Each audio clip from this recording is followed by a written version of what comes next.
La couverture médiatique de la guerre Russie-Ukraine se concentre exclusivement sur les lignes de front. Il y a régulièrement des reportages sur l'une ou l'autre des parties qui gagnent du terrain ou capturent une localité disputée, avec des analystes qui examinent en détail les statistiques concernant les gains et les pertes territoriaux de chaque camp. Mais cette guerre ne se joue pas seulement au front. En réalité, une seconde guerre se déroule à des kilomètres en arrière, au cœur des territoires occupés de l'Ukraine, comme Kherson et la Crimée. C'est une guerre qui, on peut le dire, compte bien plus que la lutte pour le contrôle de la ligne de front, car elle a une influence bien plus grande sur les perspectives de victoire à long terme de chaque camp.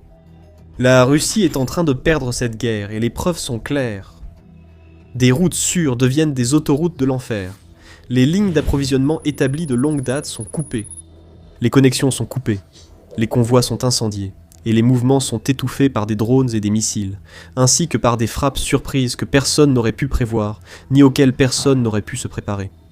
Petit à petit, la capacité de la Russie à approvisionner les lignes de front, à alimenter sa gigantesque machine militaire et à mener cette guerre est éradiquée par l'Ukraine. C'est la guerre derrière la guerre. Pour comprendre son importance, il faut d'abord saisir une règle d'or des conflits modernes. Elles ne sont pas nécessairement remportées par le camp qui possède le plus de chars, de soldats ou d'autres ressources, mais par celui qui maîtrise l'art de déplacer ses ressources efficacement. Comme l'aurait dit un jour le légendaire général américain Omar Bradley, les amateurs parlent de stratégie, les professionnels parlent de logistique. Surtout dans un conflit qui dure aussi longtemps que celui-ci, la logistique compte autant que la puissance de feu globale. Pour maintenir la pression sur l'Ukraine sur des centaines de kilomètres de front, la Russie doit pouvoir déplacer ses troupes en sécurité vers ses territoires. Mais ce n'est pas tout. Elle doit aussi pouvoir transporter d'autres fournitures importantes comme des armes et des munitions. Les équipes de réparation doivent de pouvoir se rendre là où des chars et des véhicules blindés ont été endommagés, et les équipes médicales doivent de pouvoir se déplacer dans des zones dangereuses pour évacuer les soldats blessés. Le carburant doit arriver en continu au front, pour permettre aux groupes d'assaut russes de faire tourner leurs véhicules et d'exécuter leur plan d'attaque. Derrière chaque force de première ligne, un vaste réseau logistique et d'approvisionnement est nécessaire pour la soutenir et l'entretenir. Et si ce réseau s'effondre, ou même s'il est perturbé, tout le reste s'écroule autour de lui. Privée de lignes d'approvisionnement, une armée s'affaiblit fortement, offrant à l'adversaire des opportunités de riposte. C'est pourquoi, même si les combats en première ligne comptent, et que les statistiques de contrôle territorial comptent aussi, cette guerre ne se résume plus simplement à savoir quel camp contrôle quelle parcelle de terrain. Plus maintenant. La guerre entrant dans sa 5e année, la question devient lequel des camps pourra tenir et soutenir ces opérations le plus longtemps. C'est devenu un conflit d'endurance, et l'Ukraine l'a bien compris. Elle comprend qu'il n'est pas toujours nécessaire de détruire chaque char russe, si elle peut s'assurer qu'il manque de carburant pour avancer. Elle n'a pas à tuer chaque soldat russe, si elle coupe leur ligne d'approvisionnement en nourriture. Elle a donc délaissé le ciblage des unités individuelles sur le champ de bataille pour s'attaquer au système global qui les relie et les alimente. C'est un changement qui pourrait s'avérer décisif, car nous avons déjà vu comment la logistique peut faire ou défaire même les armées les plus puissantes. En fait, cela s'est produit de nombreuses fois à travers l'histoire. L'empereur Napoléon Bonaparte a appris à ses dépens l'importance de la logistique en menant sa grande armée en Russie, espérant une victoire rapide. Il avait réuni l'une des forces de combat les plus puissantes que l'Europe, voire le monde, ait connues. Plus son armée avançait en Russie, plus la pression sur ses lignes d'approvisionnement croissait, jusqu'à ce qu'elles dépassent leurs limites et cèdent. Les réserves de nourriture baissaient, les munitions arrivaient trop lentement au front, et les chevaux mouraient, aggravant les difficultés hivernales. Les Allemands ont vécu un cauchemar similaire durant la Seconde Guerre mondiale. Encore une fois, cela s'est produit en Russie, où les forces nazies se sont précipitées sur le territoire soviétique, espérant que leur tactique de blitzkrieg, qui reposait tant sur la vitesse et l'élan, serait trop difficile à contrer pour l'ennemi. Mais plus ils avançaient, plus il devenait difficile de maintenir ces lignes d'approvisionnement. Soudain, même la force militaire la plus redoutable du monde dut brandir le drapeau blanc à Stalingrad. La logistique demeure aujourd'hui la clé de toute armée victorieuse. Le succès des États-Unis pendant l'opération Tempête du désert ne tenait pas uniquement à des troupes mieux entraînées ou un équipement supérieur. Les forces américaines ont su déplacer efficacement de grandes quantités de carburant, munitions et fournitures, même dans des conditions désertiques difficiles. Les conflits en moderne, comme celui-ci ou la guerre en Ukraine, consomment énormément de ressources, rendant la logistique et l'approvisionnement essentiels. Pour exercer une pression sur le front et contrôler les territoires conquis, la Russie a dû créer et utiliser un réseau complexe de centres ferroviaires, dépôts, convois, postes de commandement et corridors de transport. Ce sont justement ces cibles que l'Ukraine s'est engagée à détruire. Ces dernières semaines et mois, de nombreuses frappes ont touché les territoires occupés, et au-delà, ciblant les nœuds logistiques essentiels à la Russie. Des dépôts de munitions ont été incendiés, des centres ferroviaires ont été anéantis. Les réseaux routiers sont assiégés par des drones ukrainiens qui planent au-dessus, scrutant le sol, attendant le moindre signe d'un convoi russe pour le repérer et le frapper de leurs tirs. Mais l'Ukraine ne s'arrête pas là. Elle est prête à intensifier la pression, avec son propre ministre de la Défense, Mikhailo Fedorov, qui a annoncé une campagne dite de paralysie logistique le 27 mai. Dans une publication détaillée sur son compte Telegram officiel, Fedorov a annoncé un programme en 2 étapes, visant à intensifier les frappes en profondeur et à détruire systématiquement les capacités russes en profondeur. Notre objectif est d'accroître la pression sur les Russes à l'arrière et de les empêcher de mener des assauts actifs. La première phase du blocus logistique porte sur le financement. Le ministère ukrainien de la Défense a investi 5 milliards de hryvnia. Cette somme servira à acquérir des armes de frappe en profondeur plus efficaces pour viser les nœuds logistiques russes, loin derrière les lignes de front. Ces armes incluent notamment les drones FP-FP2 Hornet et Goulava, qui sont capables de parcourir de plus longues distances et de rester en vol plus longtemps que d'autres modèles. Certains affichent une portée opérationnelle allant jusqu'à 200 km, soit 125 miles. Ils sont également souvent capables de fonctionner de manière autonome, une fois qu'ils pénètrent en territoire ennemi, utilisant leur propre intelligence artificielle pour scruter le terrain et identifier des cibles, plutôt que de devoir compter sur des pilotes humains pour les guider. Plus d'unités ukrainiennes recevront bientôt ces armes, mais pas toutes.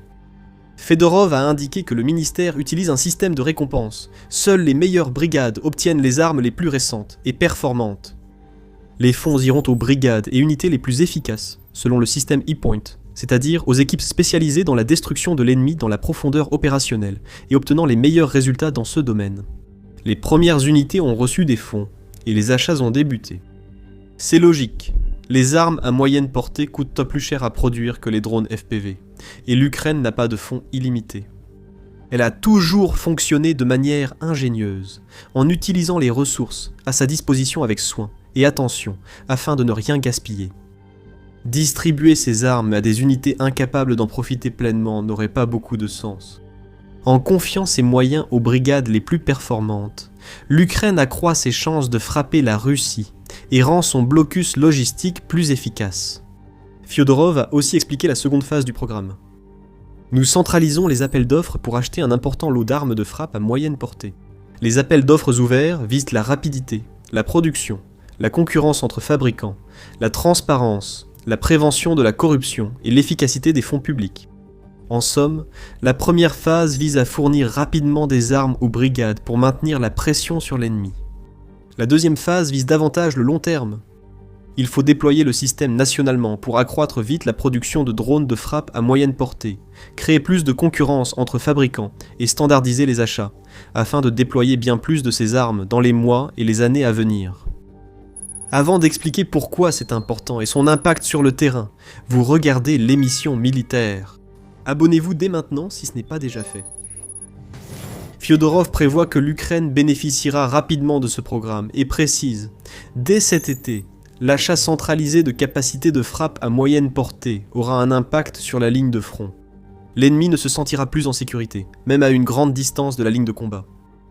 De nombreuses preuves montrent déjà que la Russie subit les effets dévastateurs des frappes à moyenne portée de Kiev. En effet, comme le note lui-même Fyodorov, le prix de l'avancée pour les Russes ne cesse d'augmenter. Il poursuit en expliquant qu'aussi récemment qu'en octobre 2025, la Russie perdait en moyenne environ 67 soldats pour chaque kilomètre carré de territoire gagné. En avril de cette année, ce chiffre a presque triplé, atteignant 179 pertes par kilomètre carré. Le ministre poursuit. La Russie subit des pertes records, plus de 35 000 soldats tués ou grièvement blessés chaque mois, et nous continuons d'accélérer le rythme. Il souligne que l'Ukraine a multiplié par 4 la destruction de la logistique, des entrepôts, du matériel, des postes de commandement et des routes d'approvisionnement ennemies dans la profondeur opérationnelle ces derniers mois, avec des effets visibles. Plus la logistique russe est détruite, moins il y a d'assauts sur la ligne de front LBZ.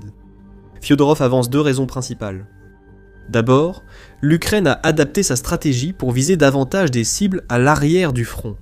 Deuxièmement, la Russie n'a plus accès au service satellite Starlink qui aidait ses troupes à piloter leurs drones, à communiquer entre elles et à gérer leurs mouvements sur le champ de bataille. Privées de cette technologie, les forces russes avancent à l'aveugle dans les zones meurtrières du front, tandis que l'enfer se déchaîne derrière elles. Ceci est particulièrement visible dans les régions occupées du sud de l'Ukraine, notamment dans le sud de Donetsk, Zaporijia et Kherson. Là, depuis des années, la Russie s'appuie sur un nombre relativement limité de lignes d'approvisionnement, transformant d'anciennes autoroutes ukrainiennes en itinéraires pour convois militaires. Pendant des années, elle s'en est sortie ainsi, les routes étant trop éloignées pour que l'Ukraine les cible vraiment.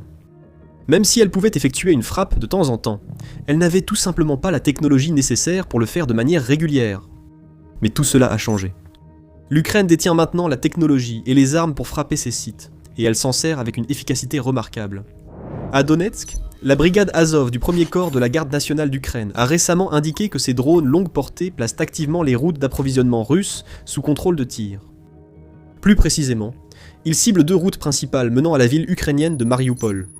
L'une de ces routes mène à la ville portuaire russe de Taganrog, à l'est, tandis que l'autre s'étend plus au nord, dans la région de Donetsk jusqu'à Vovnevodchka. Ces routes font partie du grand corridor terrestre reliant la Russie continentale à la Crimée occupée, et traversant plusieurs régions occupées au passage.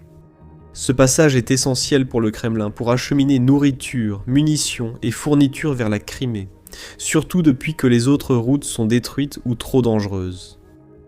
La brigade Azov a publié le 25 mai des images montrant leurs drones surveillant la circulation sur les autoroutes, repérant et frappant facilement des véhicules militaires russes. Dans la légende de la vidéo, Azov écrit « Azov patrouille la zone frontalière autour de Mariupol. Le territoire ukrainien doit être débarrassé des troupes russes. La méthode la plus fiable est de rapprocher la zone sanitaire pour la logistique ennemie de la Russie et de la Crimée occupée. » L'unité a conclu. Il n'y aura plus de région sûre autour de la mer d'Azov pour les occupants. Si l'on en croit ces preuves, ils ont raison. Avec de plus en plus de drones ukrainiens patrouillant sur ces autoroutes, ces routes pourraient bientôt devenir trop risquées pour la Russie. Le Kremlin n'aura plus d'options pour ravitailler la Crimée, actuellement assiégée, tandis que drones et missiles ukrainiens détruisent les dernières défenses aériennes et installations militaires régionales. Cela se produit aussi dans d'autres territoires occupés, pas seulement à Donetsk. À la même période, Azov partageait le contrôle des autoroutes vers Mariupol. Une autre brigade ukrainienne, la 412e, ou brigade Nemesis pour être exact, a également révélé que les responsables russes avaient en fait décidé de fermer l'une de leurs principales routes logistiques, traversant le sud de l'Ukraine. L'autoroute R280, que le Kremlin appelait la route de Novorossia, s'étend à travers les villes occupées de Mariupol jusqu'à Melitopol, dans la région de Zaporijia, et Simferopol en Crimée. C'est le dernier tronçon du corridor terrestre de Crimée, la pièce clé du puzzle logistique du Kremlin, car aucune autre route ne permet à la Russie de transporter ses approvisionnements dans cette zone. Les forces du Kremlin dépendent de cette route pour acheminer équipements militaires et fournitures vers l'ouest. Mais cela a changé avec l'arrivée de la brigade Nemesis, qui a utilisé un nouveau drone d'attaque secret, jamais vu en public, et qui aurait été très efficace derrière les lignes ennemies, détruisant des dizaines de camions et citernes russes. Sur Telegram, Nemesis a déclaré « Les pertes ont poussé le commandement russe et les autorités d'occupation à limiter la circulation des équipements lourds sur la soi-disant autoroute de Novorossia. Les tentatives de l'ennemi d'utiliser des routes de campagne et des chemins de terre pour des détours s'avèrent également vaines. Les drones ukrainiens repèrent et neutralisent efficacement des cibles partout. » Cela rejoint les images et vidéos récemment diffusées sur les réseaux sociaux, montrant les principales routes sortant de Mariupol, entourées de carcasses calcinées de véhicules militaires et de châssis de chars fumants, prouvant, sans l'ombre d'un doute, que ces routes ne sont plus des endroits sûrs pour les Russes. Comme le note le Nemesis Post, même si la Russie a tenté d'utiliser des pistes de terre alternatives et des itinéraires hors route pour continuer à acheminer ses fournitures, les drones ukrainiens n'ont aucune difficulté à les repérer et à les détruire où qu'ils aillent. La Russie devrait logiquement agir, puisqu'elle affirme être la deuxième armée mondiale et vante ses défenses aériennes ultramodernes. Elle consacre chaque année des milliards de dollars à ses forces armées. Cependant, les lignes d'approvisionnement qu'elle dit contrôler deviennent vite des cimetières de véhicules. Bien que les nationalistes russes, radicaux et les blogueurs Z demandent au Kremlin d'installer des filets ou d'autres mesures anti-drones le long de ces routes, elles restent assiégées depuis le ciel.